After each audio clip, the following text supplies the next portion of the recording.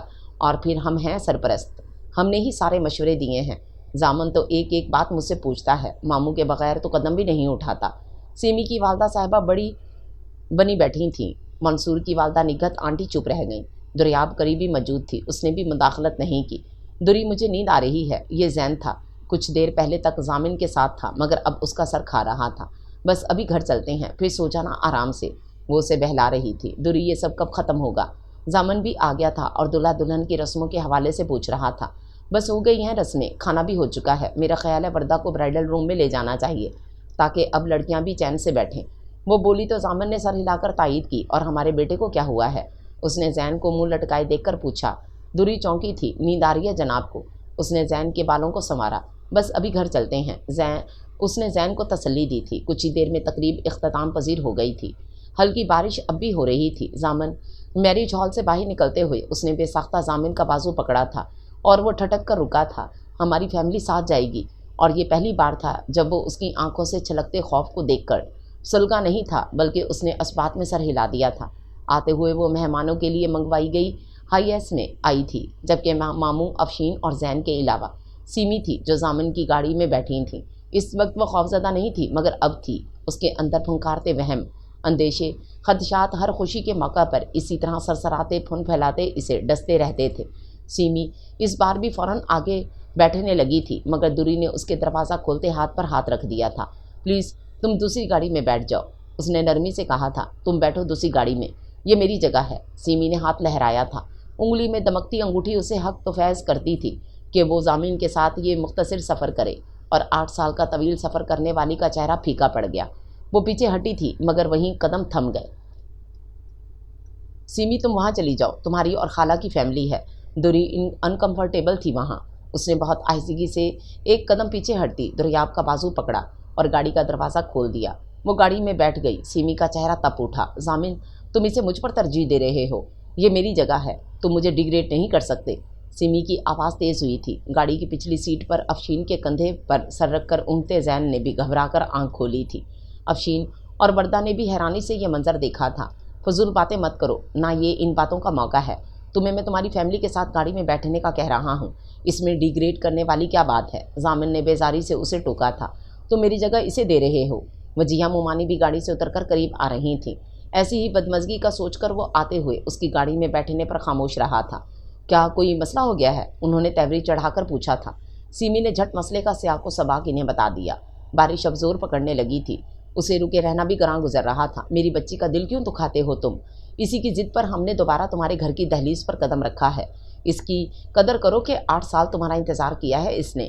ایسی وفاشوار لڑکی ہے، ورنہ لڑکیاں تو ایسی بھی ہوتی ہیں کہ شوہر کی قبر کی مٹی سوکھنے سے پہلے نکاح کر لیتی ہیں۔ وہ بہت زور زور سے بول رہی تھیں۔ بادلوں کی گرج کے باوجود یہ الفاظ ان سب نے بخوبی سنے تھے۔ انہیں سمجھانا بیکار تھا۔ زامن انہیں بولتا چھوڑ کر دوسری طرف سے آ کر ڈرائیونگ سیٹ پر براجمان ہو گیا۔ اس کے گاڑی سٹارٹ کرنے پر وہ ماں بیٹی وہاں سے ہٹی تھیں۔ دوری چہرہ کھڑکی کی طرف کیے اپنے بے قابو ہوتے آنسوؤں پر بند باندھنے میں کوشاں تھی۔ پاگل ہیں یہ لوگ، کیوں بلایا ہے انہیں؟ شادی ان کے بغیر بھی ہو سکتی تھی۔ دھانی رنگ کے پاجامے اور فراک میں ملبوس موٹے ستاروں سے سجا دوپٹہ سر پر لیے پیچھے بیٹھی وردہ چٹک کر بولی تھی، چاچو آپ انہیں باور کروا دیں کہ اب وہ آپ کی منگیتر نہیں ہے۔ افشین بھی برہم تھی۔ افشین، وردہ خاموش رہو دونوں، میں نے پہلے بھی کہا تھا یہ تمہارا معاملہ نہیں ہے۔ وہ خود کو اتنی سی دیر میں سنبھال چکی تھی۔ شکستہ اعصاب پر بھاری بوجھ تھا۔ اس نے پلٹ کر ان دونوں کو ڈانٹا۔ زامن خاموشی سے گاڑی چلاتا رہا تھا۔ دوسری گاڑی بھی قدرے فاصلے سے آتی نظر آ رہی تھی۔ اس نے جوں ہی افشین اور وردہ کو سرزنش کر کے گردن سیدھی کی، سامنے سے آتے ٹرالر کو دیکھ کر اس کے لبوں سے دلدوز چیخ آزاد ہوئی تھی۔ زامن کا پاؤں فوراً بریک پر گیا تھا۔ وہ کانوں پر ہاتھ رکھ کر ایسے چیخنے لگی تھی جیسے کوئی ٹیپ ریکارڈر بجتا ہے کہ جب تک اسے بند نہ کیا جائے وہ خاموش نہیں ہوتا۔ ٹرالر کا فاصلہ گھٹ رہا تھا اور پھر دوری کا سر زامن کے کندھے پر ڈھلکتا چلا گیا۔ رنگ و بو کا ایک سیلاب آیا ہوا تھا۔ آنچا لہرا رہے تھے اور ہنستے کھلکھلاتے چہرے تھے کہ باہر کوندتی بجلیوں کو مات دے رہے تھے۔ تائی جان کا خاندان تو حسیناؤں سے بھرا ہوا ہے، سبھی ایک سے بڑھ کر ایک ہیں۔ میں تو سمجھتی تھی تائی جان ہی سب سے زیادہ خوبصورت ہیں، اور پھر ان کے تینوں شہزادے بازی لے گئے، مگر یہاں تو یہ سب بھی جیسے ایک دوسرے پر بازی لے جانے کی دوڑ میں پیش ہے۔ وہ ان سے پہلی بار ہی مل رہی تھی اور خاصی متاثر تھی۔ ہاں یہ تو ہے، مگر سیمی کے ساتھ بیٹھا زامن شہزادہ لگ رہا ہے۔ وہ اتنی خوبصورت ہے مگر زامن تو 2 نہیں 4 ہاتھ آگے ہے۔ حسن و خوبصورتی میں نایاب کو اپنا دیور زیادہ پیارا تھا، کیونکہ وہ اپنے دونوں دیوروں کو بالکل بھائیوں کی طرح چاہتی تھی۔ زارے تو خیر بہن کے حوالے سے بہت عزیز تھا، مگر ضامن بھی کسی طور کم عزیز نہ تھا۔ کس کی برائیاں ہو رہی ہیں لیڈیز؟ زارے ان کی میز پر چلایا جو ابھی دم لینے کے لیے بیٹھی تھیں۔ اپنی ہی طرح سمجھ رکھا ہے، ہم ضامن اور سیمی کی جوڑی کی تعریف کر رہے تھے۔ کتنی حسین ہے سیمی، بلکہ تمہارا پورا ننیال ہی حسینوں سے بھرا ہوا ہے۔ دوری متاثر ہو رہی تھی۔ ہماری جوڑی ان سے بھی پیاری ہے، اور میری حسینہ ذرا غور سے دیکھو، اس پورے ہال میں تم سے زیادہ کوئی نہیں چمک رہا اس وقت، یعنی روشن ستارہ ایسے ہی تو تمہیں انعام بابا نے نہیں دیا تھا۔ کیوں بھابھی، ٹھیک کہہ رہا ہوں نا میں؟ وہ اس کی کرسی کی پشت پر ہاتھ رکھ کر ذرا جھکا تھا۔ وہ آج اسے پزل کرنے کا تہیہ کر چکا تھا۔ وہ بہن کے سامنے مزید خفت میں مبتلا ہو گئی۔ بالکل ٹھیک، میری بہن جیسا تو کوئی ہے ہی نہیں۔ نایاب نے اسے پیار سے دیکھا۔ ہیلو زارے، مجھے بلا کر تم بھول ہی گئے۔ اس آواز پر وہ لوگ چونکے تھے۔ ابیرہ کو دیکھ کر دوری کا مزاج برہم ہو گیا۔ اس نے زارے کو خشمگی نظروں سے دیکھا۔ ہیلو ابیرہ، بھابھی یہ ہے ہماری کلاس فیلو ابیرہ، اور ابیرہ یہ ہے میری بھابھی۔ اس نے جلدی سے تعارف کی رسم ادا کی تھی، مگر ابیرہ کو کسی میں کوئی دلچسپی نہیں تھی۔ چلو میرے ساتھ، مجھے ضامن اور اس کی منگیتر کو مبارکباد دینی ہے، وہ استحقاق سے کہہ رہی تھی۔ زارے کو بھی اس کے انداز ناگوار گزرے تھے۔ تم خود چلی جاؤ، وہ ضامن تمہیں ہی دیکھ رہا ہے۔ وہ دوری کے چہرے کو دیکھ کر بولا تھا۔ نہیں، وہاں تمہارے رشتہ دار ہیں، تم ساتھ چلو۔ وہ بضد تھی۔ چلو میں ساتھ چلوں۔ نایاب اٹھنے لگی تھی۔ بھابھی آپ بیٹھیں، میں چلا جاؤں گا۔ وہ نایاب کا خیال کر کے بولا تھا۔ گھر کا ہر فرد ہی اس کا خیال رکھتا تھا، کیونکہ ان دنوں وہ ایک زندگی سینچ رہی تھی، اور بس اس کا جانا ہی دوری پر غضب ڈھا گیا تھا۔ آپ ہی، میں اس لڑکی کی جان لے لوں گی، اور اس زارے کو بھی نہیں چھوڑوں گی۔ وہ جل ہی تو گئی تھی۔ نایاب حیران رہ گئی تھی۔ پاگل ہو گئی ہو؟ وہ تم لوگوں کی کلاس فیلو ہے، ہماری مہمان ہے۔ زارے نے مجھے بتایا تھا تم اس لڑکی سے بلا وجہ خفا رہتی ہو اور زارے سے الجھتی ہو، یہ اچھی بات نہیں ہے۔ زارے بھی خفا ہو سکتا ہے کہ تمہیں اس پر اعتبار نہیں۔ نایاب کی پندونسا بھی اس کا غصہ ٹھنڈا نہ کر سکی۔ وہ اس سے بات بھی کیوں کرتا ہے؟ اس نے اس فیشن انڈسٹری کو بلایا ہی کیوں؟ اس کا فشار خون سٹیج کی طرف دیکھ کر مزید بلند ہونے لگا۔ وہ زارے کے بازو کا سہارا لے کر سٹیج پر چڑھ رہی تھی۔ اس کی ہائی ہیل اس کی 5 فٹ 7 انچ قد کو مزید نمایاں کر رہی تھی۔ وہ 6 فٹ 2 انچ کے قد آور زارے اعظام کے ساتھ کھڑی جچ رہی تھی۔ اس کی آنکھوں میں مرچیں سی بھر گئیں۔ وہ اس شخص کا صنف مخالف سے بات کرنا بھی برداشت نہیں کر سکتی تھی، اور پھر زارے نے کتنی بار اس سے بات کرنے کی کوشش کی، مگر وہ منہ پھلائے بیٹھی رہی۔ تم جاؤ، اس فیشن انڈسٹری کا سہارا بنو۔ وہ ہائی ہیل پہن کر خاصی محتاج ہو گئی ہے۔ وہ جلی کٹی سنا رہی تھی۔ یار میں نے اسے سہارا نہیں دیا تھا، اس نے خود میرا بازو پکڑا تھا، اب میں کیا کرتا؟ وہ سچ ہی کہہ رہا تھا۔ دوری نے خود یہ منظر دیکھا تھا، تم اس کا ہاتھ جھٹک دیتے۔ زارے نے سر تھاما۔ دور بیٹھا ضامن ساری صورتحال سمجھ گیا تھا۔ زارے نے بھی ضامن کو گھورا تھا۔ اس نے ہی اپنے دوستوں کو انوائٹ کیا تھا اپنی منگنی میں، اور ابیرہ کو پتہ چلا تو وہ بھی مبارکباد دینے آ گئی تھی۔ ضامن نے مروتاً اسے بھی آنے کا کہہ دیا، اور وہ فوراً چلی آئی تھی۔ میں ہاتھ جھٹکتا، وہ گر جاتی تو الگ تماشا ہوتا۔ زارے کو یہی خدشہ تھا، ورنہ وہ ایسا کر گزرتا۔ کتنی فکر ہے تمہیں اس کی زارے؟ I hate you. وہ تڑپ ہی تو گئی تھی۔ اب مجھے کیا کہنا ہے؟ آئی لو یو۔ وہ اس کی سمت جھکا تھا۔ اس نے چمک کر اسے دیکھا اور پھر ارد گرد نظر ڈالی۔ یا وحشت زارے، مت بھولو ہم تقریب میں ہیں۔ وہ اس کے کندھے پر انگلیاں رکھ کر اسے پیچھے دھکیل رہی تھی۔ دوری، تم ناراض ہوتی ہو تو میری جان پر بناتی ہے، اب ختم کرو یہ ناراضگی۔ وہ مسلسل سر پر سوار رہتا اگر ضمائر بھائی اسے آواز دے کر نہ بلا لیتے۔ وہ ناراض ہو کر کونے والی میز پر آ کر بیٹھی تھی، پھر تقریب کے اختتام تک وہیں بیٹھی رہی۔ یہ الگ بات کہ اس کی بھانجیاں، بہن اور پھر زارے کے بعد ضامن سمیت سب وہیں آ کر بیٹھ گئے تھے۔ اتنے لوگوں میں بھلا کوئی گوشہ تنہائی ملنا ممکن تھا؟ وہ بھی سب سے گفتگو کرتی رہی تھی، بس زارے سے ناراض تھی اور اسے نظر انداز کرتی رہی تھی۔ دوسری صبح بارش ذرا تھمی تھی، مگر بادل آسمان پر ہما وقت سایہ فگن تھے۔ وہ ناشتہ بنانے کی تیاریوں میں لگی ہوئی تھی۔ گزشتہ شب کی اس کی حالت سے افشین، وردہ، زین اور ضامن تک گھبرا گیا تھا۔ وہ نیم جان سی روتی رہی تھی۔ خوشیاں اسے خوفزدہ کر دیتی تھیں۔ ایک حادثے نے اسے شکستہ کر دیا تھا۔ ایک ساتھ 5 جنازے دیکھے تھے ان سب نے۔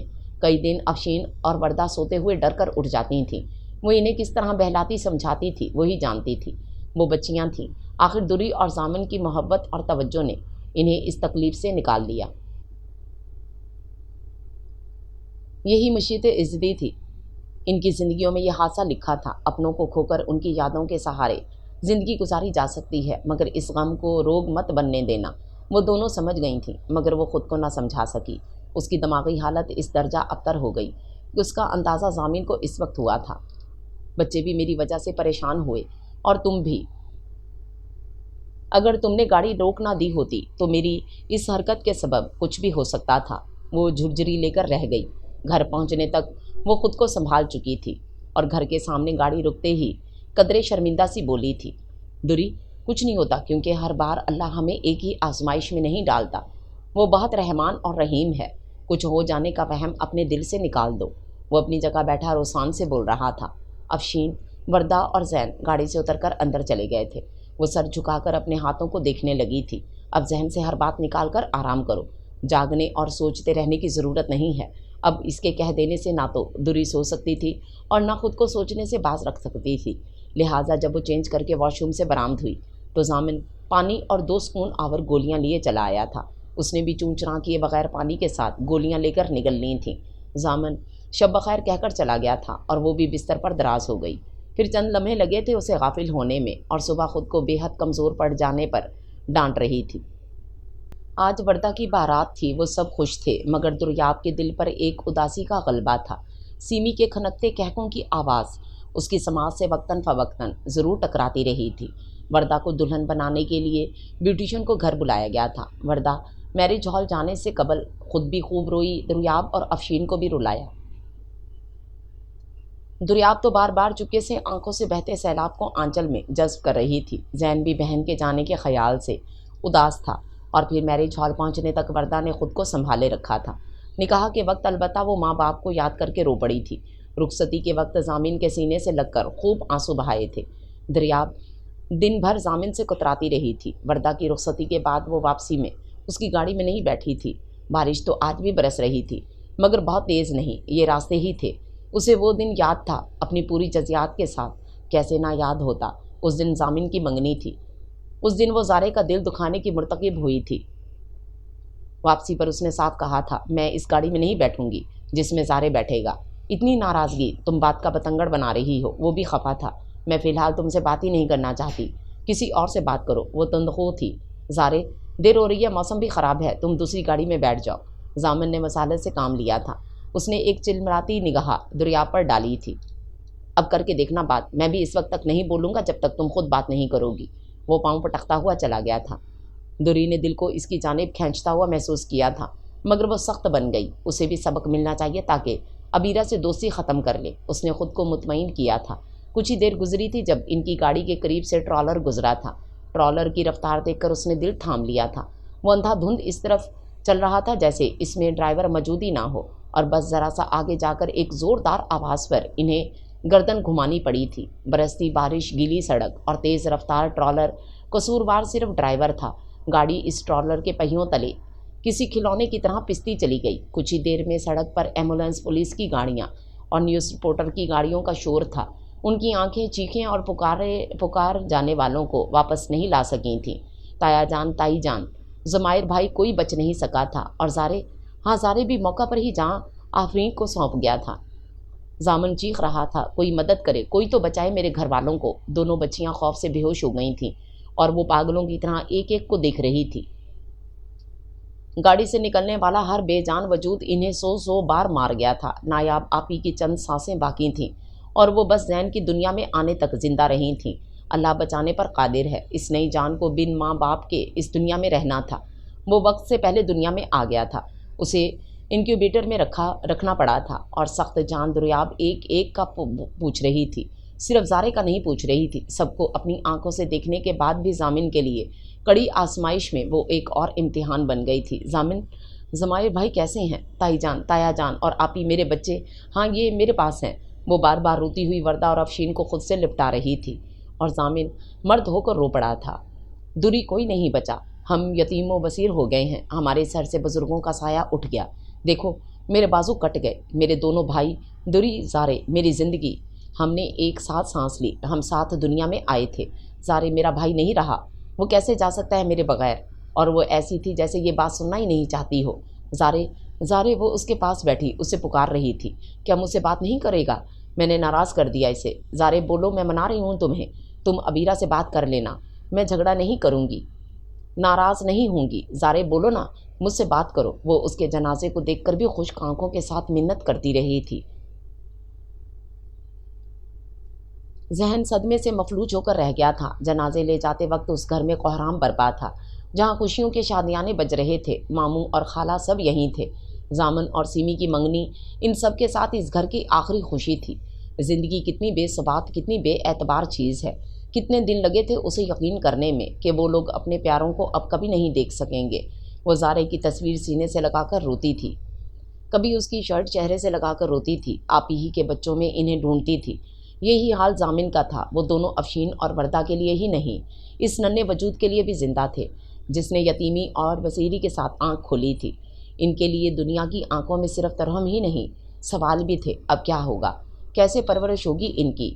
اور یہ سوال 10 دن بعد زامن کے ماموں اور خالہ ان کے گھر کے ڈرائنگ روم میں بیٹھے پوچھ رہے تھے۔ زامن اب کیا کرو گے، کیسے اٹھاؤ گے وہ بھاری ذمہ داری؟ اور وہ جھکے کندھوں کے ساتھ خالی ہاتھوں کو دیکھ رہا تھا۔ اس پر آسمان ٹوٹ پڑا تھا۔ اس کے اعصاب پتہ نہیں کیسے سلامت تھے۔ اس کا دل پھٹ رہا تھا۔ ماموں، مجھے نہیں پتا میں کیا کروں گا، کیسے کروں گا۔ وہ رو نہیں رہا تھا مگر آواز گلے میں پھنس رہی تھی۔ تکلیف ہی تکلیف تھی۔ خود کو سنبھالو، ہم اس ٹرالر کے مالکان کو عدالت میں کھینچیں گے۔ ٹرالر ڈرائیور تو بھاگ گیا، ابھی پولیس اسے بھی پکڑنے کی کوشش کر رہی ہے۔ کاش اس دن تم حواس سنبھال لیتے تو ڈرائیور ایسے نہ بھاگتا۔ زید ماموں کا بڑا بیٹا عبید کتنی عجیب بات کر رہا تھا۔ حواس اس کے آج تک نہیں سنبھلے تھے۔ اگر اس پر 4 جانوں کی ذمہ داری نہ ہوتی تو وہ کب کا حوصلہ ہار بیٹھتا۔ پچھلی باتوں کو چھوڑو، یہ بتاؤ ان بچوں کا کیا ہوگا؟ وہ چونکا تھا۔ دریاب کو پتہ نہیں کون بلا کر لایا تھا، شاید باسمہ خالہ کی بیٹی عزیہ لائی تھی۔ وہ ایک کونے میں سر جھکائے بیٹھی تھی، اسے کسی بات میں دلچسپی نہیں تھی۔ اس کے کانوں میں زارے کی آواز گونجتی تھی، اب مجھے کیا کہنا ہے، آئی لو یو۔ اب کر کے دیکھنا بات، میں بھی اس وقت تک نہیں بولوں گا جب تک تم خود بات نہیں کرو گی۔ آنسو یوں ٹوٹ پھوٹ کر رخسار بھگوتے تھے جیسے کبھی تھمیں گے نہیں۔ اور زید ماموں کیا کہہ رہے تھے، اپنے برے وقت میں ہی کام آتے ہیں۔ تمہاری تو ابھی تعلیم بھی مکمل نہیں ہوئی، کیسے گھر اور پڑھائی کو ساتھ ساتھ لے کر چلو گے؟ میں نے اور باسمہ نے فیصلہ کیا ہے، بچیاں ہم لے جاتے ہیں، اور وہ جو بچہ ابھی دنیا میں آیا ہے اسے عزیہ کو دے دیتے ہیں۔ وہ بیچاری بے اولاد ہے، اور یہ بد نصیب بچی دوری، اس کا بھی کچھ سوچا ہے؟ ہم اسے بھی ساتھ لے جاتے ہیں، اس کی عدت گزر جائے، پھر عبید کے سالے سے اس کا نکاح کر دیں گے۔ پچھلے سال اس کی بیوی کا انتقال ہوا تھا، وہ صاحب حیثیت ہے، دوری عیش کرے گی، دونوں بچے بھی بڑے ہیں، اسے دوری کو سنبھالنے نہیں پڑیں گے۔ اور وہ دونوں جو سر جھکائے بیٹھے تھے اب حیرت سے ایک ایک کی صورت دیکھ رہے تھے۔ ماموں، میرے بچے ہیں یہ، انہیں میں خود پال لوں گا، میں اپنے بچے کسی کو کیوں دوں؟ اور دوری کی شادی نہیں، وہ ابھی غم سے نہیں سنبھلی اور آپ یہ باتیں لے کر بیٹھ گئے۔ زامن برہم ہوا تھا۔ دوری تمام عمر تو ایسے نہیں رہ سکتی، کہیں تو شادی کرے گی، اور تم بچوں کو کیسے پالو گے؟ پڑھائی مکمل کر لو، پھر سوچنا آگے کیا کرنا ہے۔ اب ہم بھی گھر بار چھوڑ کر یہاں بیٹھے تو نہیں رہ سکتے، اتنی بڑی ذمہ داری تم تنہا کیسے اٹھاؤ گے؟ ماموں ہی بول رہے تھے، باقی سب ان کے ہم خیال تھے۔ تو آپ بس شوق سے اپنے گھر جائیں، یہ ہماری ذمہ داری ہے، ہم اٹھا لیں گے۔ اس بار دریاب نے قاری ضرب لگائی تھی۔ وہ سب ماتھے پر تیوریاں چڑھائے اسے دیکھنے لگے۔ ایسے کیسے چلے جائیں؟ جوان جہان لڑکی اور 3 بچوں کی ذمہ داری معمولی نہیں ہے۔ چلو بچے تو تمہاری بہن کے ہیں، مگر زامن سے ایسا رشتہ نہیں کہ اس کے ساتھ ایک چھت تلے رہو۔ یہ پہلا پتھر تھا جس پر وہ دونوں بلبلا گئے تھے۔ مومانی، دوری میرے چچا کی بیٹی ہے، میرے مرحوم بھائی کی بیوہ ہے۔ زامن نے بلند آواز کی تھی مگر لہجہ سخت تھا۔ یہ سب رشتے تم اس کا محرم نہیں بنا سکتے، بہتر یہی حل ہے جو میں نے بتایا، ماموں قطعیت سے بولے تھے۔ آپ کون ہوتے ہیں ہمارے فیصلے کرنے والے؟ جائیں اپنے گھر۔ وہ چیخ ہی رہی تھی، دوری، زامن نے اسے ٹوکا تھا۔ کیا دوری، بولو انہیں، چلے جائیں، ابھی تو ہمارا دل غم سے پھٹ رہا ہے اور یہ آگے بڑے بن کر حل بتانے۔ وہ رونے لگی تھی۔ اس وقت محفل برخاست ہو گئی، مگر ماموں خالہ زامن کو سمجھاتے رہے، بچہ عزیہ کو دے دو، وہ لڑکی بھی اپنے گھر کی ہو جائے گی، عبید کا سالہ بہت اچھا کماتا ہے، یہ خوش رہے گی، بس چند ماہ کی بات ہے، تم سیمی سے شادی کر کے دونوں بچیوں کو چاہے واپس لے آنا۔ وہ اس کا مائنڈ میک اپ کر رہے تھے۔ میں نہیں چاہتا میری بھتیجیاں اور بھتیجا کسی اور کے پاس جائیں، میں موجود ہوں، پھر وہ کیوں کسی کے در پر پلیں؟ اور دوری، اس کا غم بہت بڑا ہے، اس کی مرضی کے خلاف میں کبھی کچھ نہیں کروں گا۔ مومانی نے پہلو بدلا، وہ لڑکی تمہارے لیے نامحرم ہے، دنیا والے 10 باتیں بنائیں گے۔ اسے سمجھانے والے اب تنگ آ گئے تھے۔ آپ میرا اور سیمی کا نکاح کر دیں، پھر تو کسی کو دوری کے یہاں رہنے پر اعتراض نہیں ہوگا۔ زین بھی سیمی کی آغوش میں پل جائے گا، آخر چچی بھی ماں کی جگہ ہوتی ہے۔ سیمی میں تذبذب تھا، ارے ایسے کیسے؟ غم کا ماحول ہے، اور پھر سیمی زین کو نہیں پالے گی، وہ تو خود بچی ہے، ابھی پڑھ رہی ہے، اسے کہاں بچے پالنے کا تجربہ؟